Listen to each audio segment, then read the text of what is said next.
I'm going to organize the data by forming a chart.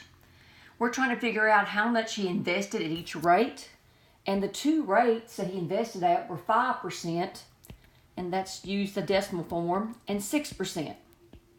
And we're trying to figure out how much they invested here and here. But we know he has a total of $34,000. So if he invested X dollars here, he invested $34,000 minus X here. Think about it.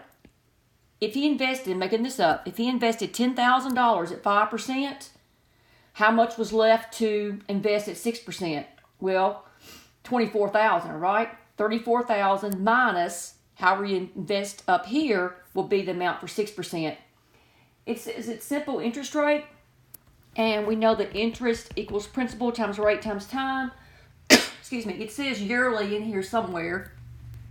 So time would be 1, and I'm not going to include that column. Let me erase that, because when you multiply by 1, you don't change anything. All right, so how do you calculate interest? We just said principal times rate times time.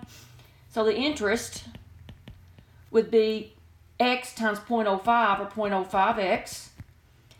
And down here it'd be 0.06 times 34,000 minus X. So I've organized my data. I need to write an equation. It says his total yearly interest is $1,930. That means the sum of this column here is $1,930. So let's form our equation like that. 0.05x, that's interest at 5%, plus interest at 6%, has to give me total interest, which is 1,930. So this is 0.05x plus, I'm going to use my calculator and say 0.06 times 34,000 is 2040 minus 0.06x equals 1930. So 0.05 minus 0.06 is negative 0.01. I combine these. I'm going to subtract 2040 from both sides. It's 1930 minus 2040, and that's a negative 110. And I lost my x right here. Sorry about that.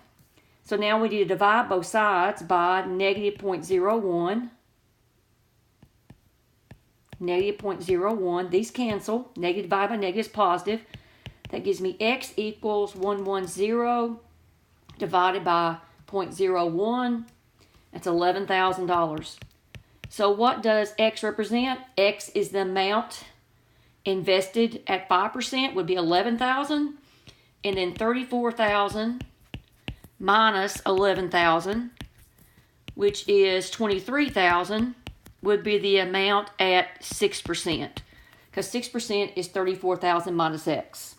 So 11,000 and 23,000.